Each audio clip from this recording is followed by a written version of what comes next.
Assalamualaikum warahmatullahi wabarakatuh. Perkenalkan, saya Endang Rutin, calon guru penggerak Angkatan 7 Kabupaten Bojonegoro dari SD Negeri Temu 1 Kecamatan Kanor. Pada kesempatan ini, saya akan memaparkan tugas 1.4.A.8 koneksi antar materi Modul 1.4 Budaya Positif. Keterkaitan antara konsep budaya positif dengan materi pada Modul 1.1 Filosofi Pendidikan Ki Hajar Dewantara, Modul 1.2 Nilai dan Peran Guru Penggerak, serta Modul 1.3 Visi Guru Penggerak. Keterkaitan antara budaya positif dengan filosofi pendidikan Ki Hajar Dewantara adalah bahwa untuk menciptakan budaya positif di sekolah tidak dapat dilaksanakan secara instan. Dalam hal ini, perlu adanya pembiasaan atau tuntunan dan keteladanan dari seorang guru. Sebagai guru, kita harus memberi contoh yang baik sehingga murid dapat mencontoh apa yang kita lakukan. Menurut Ki Hajar Dewantara, pendidikan dapat diartikan sebagai tuntunan dalam hidup tumbuhnya anak-anak. Hal ini dapat diartikan bahwa pendidikan menuntun segala kodrat pada anak-anak agar mereka dapat mencapai keselamatan dan kebahagiaan yang setinggi-tingginya, baik sebagai manusia maupun sebagai anggota masyarakat.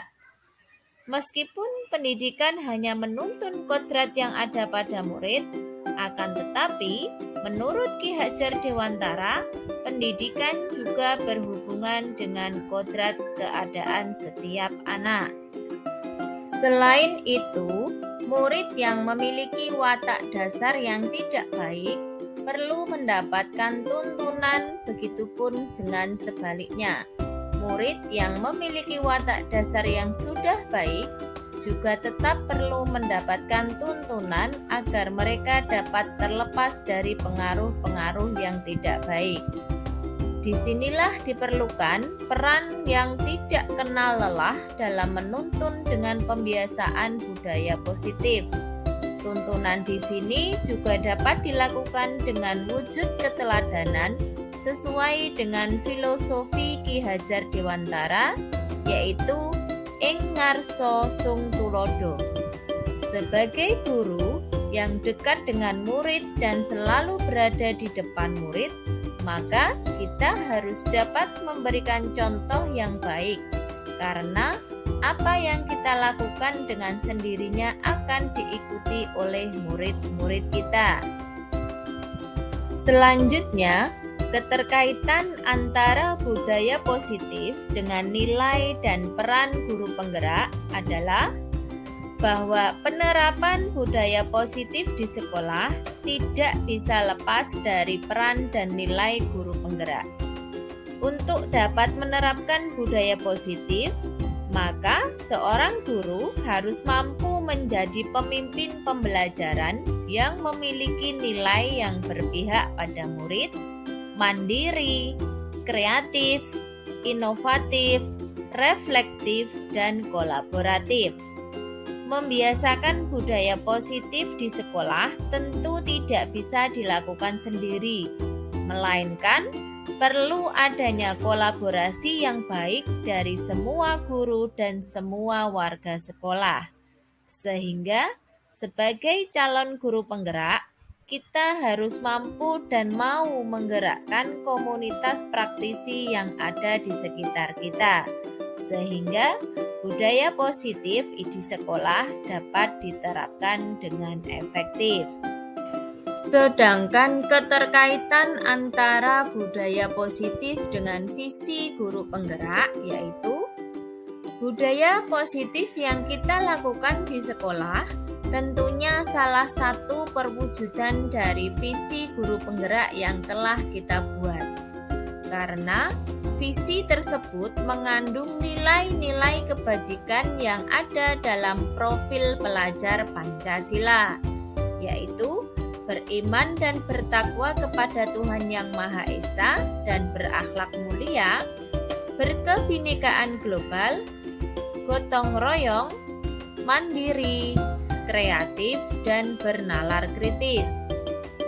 Setelah visi dirumuskan, maka kita perlu membuat prakarsa perubahan tentang penerapan budaya positif di sekolah, kemudian membuat aksi nyata dengan menggunakan pendekatan inquiry apresiatif dengan alur bagja, yaitu buat pertanyaan, ambil pelajaran, gali informasi, jabarkan rencana, dan atur eksekusi.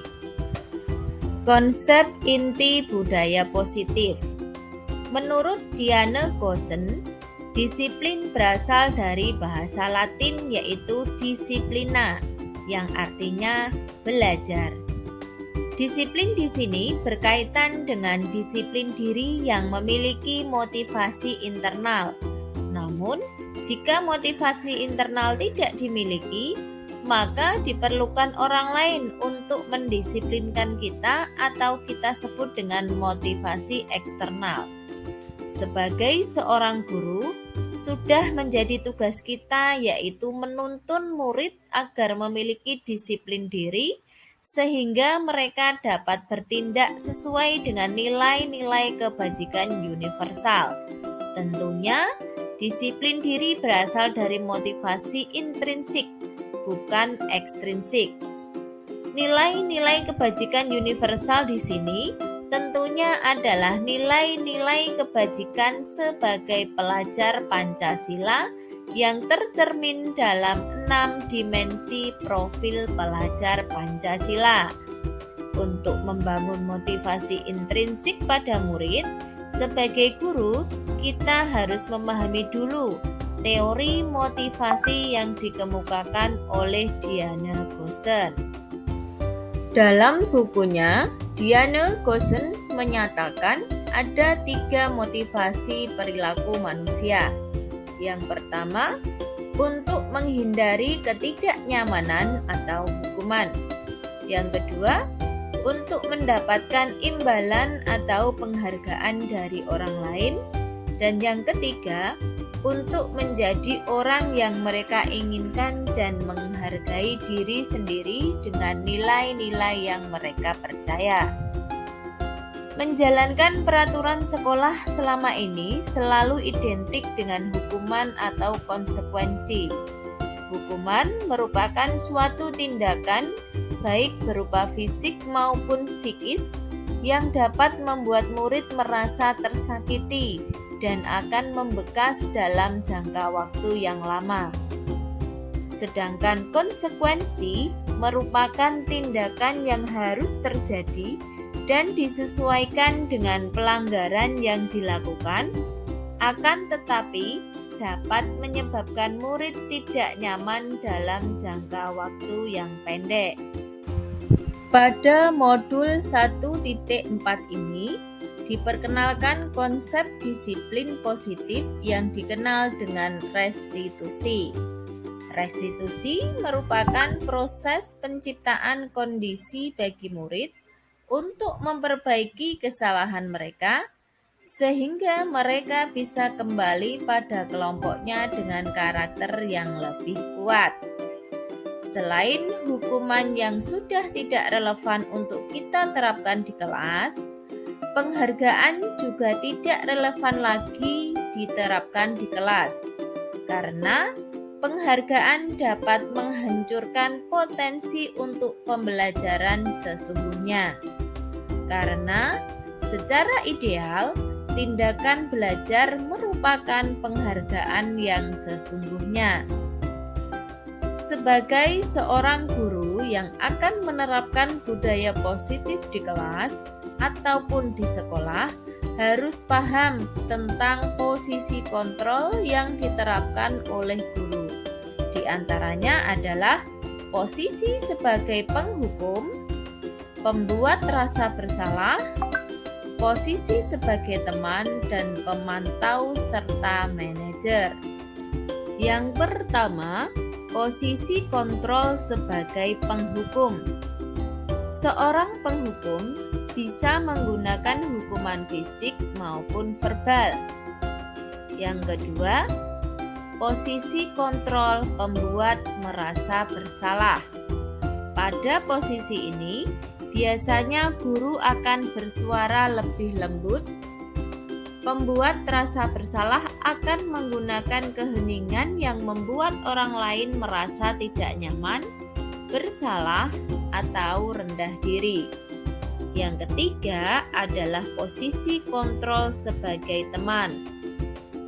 Guru pada posisi kontrol ini tidak akan menyakiti murid, namun akan tetap berupaya mengontrol murid melalui persuasi. Kemudian yang keempat, posisi kontrol sebagai pemantau, yang berarti memantau atau mengawasi. Pada saat kita mengawasi, kita bertanggung jawab atas perilaku orang-orang yang kita awasi. Dan yang terakhir adalah posisi kontrol sebagai manajer. Manajer adalah posisi di mana guru berbuat sesuatu bersama dengan murid, mempersilahkan murid untuk mempertanggungjawabkan perilakunya, dan mendukung murid agar dapat menemukan solusi atas permasalahannya sendiri. Dalam menciptakan budaya positif di kelas maupun di sekolah, dapat kita mulai dengan membuat keyakinan kelas. Keyakinan kelas ini bukan merupakan peraturan, melainkan penerapan nilai-nilai kebajikan yang diyakini bersama agar terwujud motivasi intrinsik. Keyakinan kelas dibuat bersama antara murid dengan sistem diskusi atau curah pendapat yang kemudian digeneralisasi menjadi keyakinan kelas yang mengambil dari kata-kata nilai kebajikan universal dan dibuat dengan kata-kata yang positif. Keyakinan kelas sebaiknya tidak terlalu banyak sehingga mudah diingat dan dipahami oleh seluruh warga sekelas. Jika keyakinan kelas telah dibuat dan disepakati bersama, akan tetapi masih ada murid yang melanggar keyakinan kelas tersebut, tentunya kita sebagai guru harus mengambil posisi sebagai manajer dan menangani dengan menggunakan segitiga restitusi. Adapun tahapan dalam segitiga restitusi ada 3 tahapan, yaitu menstabilkan identitas, memvalidasi masalah, dan menanyakan keyakinan kelas. Pada penerapan segitiga restitusi, kita akan mengembalikan identitas murid dari yang gagal karena berbuat kesalahan menjadi murid yang sukses. Di sini harus kita yakinkan pada murid bahwa kita tidak akan mencari siapa yang salah, tapi kita mencari solusi dari permasalahan tersebut, sehingga murid dapat kembali ke kelompoknya dengan karakter yang lebih kuat, tentunya dengan memegang prinsip nilai-nilai kebajikan universal. Di sini yang perlu kita pahami adalah sebagai guru, seorang murid yang melakukan pelanggaran atau kesalahan itu karena adanya suatu kebutuhan yang belum terpenuhi dan ingin dipenuhi dengan tindakan tersebut. 5 kebutuhan dasar manusia yang harus dipahami oleh seorang guru adalah kebutuhan untuk bertahan hidup, kebutuhan akan kasih sayang dan diterima, kebutuhan penguasaan, kebutuhan kebebasan, dan kebutuhan kesenangan. Hal yang menarik bagi saya dalam mengerjakan modul ini adalah pada saat mengerjakan tugas demonstrasi kontekstual, yaitu mempraktekkan segitiga restitusi bersama murid saya. Dengan bermain peran menerapkan segitiga restitusi, saya sebagai guru sadar bahwa menyelesaikan masalah murid itu tidak harus dengan membunuh karakter murid, mengadili mereka seperti narapidana, akan tetapi dengan perhatian kita harus membuat mereka merasa nyaman, sehingga mereka berani mengungkapkan apa yang mereka alami. Setelah mempelajari modul ini, cara pandang saya terhadap murid mulai berubah. Mereka ingin diperlakukan secara manusiawi, ingin dimengerti, bukan disalahkan dan dimarahi. Mereka juga butuh teladan dari kita agar mereka dapat menumbuhkan motivasi intrinsik dalam menerapkan budaya positif. Pengalaman menarik dalam menerapkan konsep budaya positif adalah penerapan budaya positif yang pernah saya lakukan di kelas, yaitu membuat keyakinan kelas. Ada hal yang menarik yang saya alami, yaitu saat meminta murid untuk curah pendapat tentang keyakinan yang diusulkan. Ternyata ada beberapa yang berkaitan dengan guru, yaitu bahwa guru tidak boleh marah-marah dan masuk tepat waktu bagi guru dan murid. Saat itu perasaan saya kaget dan saya merasa bahwa selama ini saya masih sering marah kepada murid dan kurang disiplin waktu. Kemudian pendapat-pendapat tersebut saya jadikan sebagai keyakinan kelas, yaitu saling menghargai, saling menghormati, bertanggung jawab, dan komitmen dalam belajar. Penerapan keyakinan kelas ini sudah berjalan dengan baik. Murid telah berani bercurah pendapat, namun ada beberapa hal yang perlu diperbaiki, yaitu komitmen dari semua warga kelas dalam melaksanakan keyakinan kelas yang sudah disepakati. Posisi kontrol yang saya lakukan sebelum mempelajari modul 1.4 budaya positif adalah sebelum mempelajari modul 1.4 budaya positif, posisi kontrol yang pernah saya terapkan pada murid yaitu sebagai penghukum, pembuat rasa bersalah, teman, dan pemantau. Namun yang lebih sering saya terapkan adalah sebagai penghukum dan sebagai teman. Perasaan saya saat itu saya merasa senang. Saya dapat berinteraksi dengan baik bersama murid saya. Saya juga lega setelah saya hukum murid saya. Mereka menjadi lebih disiplin dan tidak berbuat kesalahan lagi.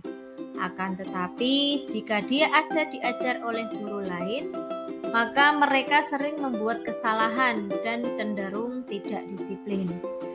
Intinya, mereka seolah-olah berubah jika hanya ada saya saja. Posisi kontrol saya sesudah mempelajari modul 1.4 budaya positif adalah saya mencoba mempraktekkan posisi kontrol sebagai manajer dengan menerapkan segitiga restitusi, dan tentunya perasaan saya bangga dan bahagia karena dapat menuntun murid saya untuk menjadi pribadi yang lebih baik lagi, lebih bertanggung jawab, lebih disiplin dimanapun mereka berada, serta mampu menemukan solusi dari permasalahan yang dihadapi oleh murid. Setelah mempelajari materi segitiga restitusi dan bermain peran dalam menerapkan segitiga restitusi, ternyata selama ini saya juga pernah menerapkan langkah segitiga restitusi dalam menyelesaikan masalah siswa. Namun, tidak semua langkah yang ada dalam segitiga restitusi dapat saya praktekkan. Biasanya saya hanya menerapkan langkah validasi tindakan yang salah dan menanyakan keyakinan tanpa menerapkan menstabilkan identitas. Sehingga terkadang murid masih berbohong atau tidak mau berkata jujur dengan permasalahannya. Mereka takut jika dihukum, mereka takut jika dianggap sebagai anak yang bersalah.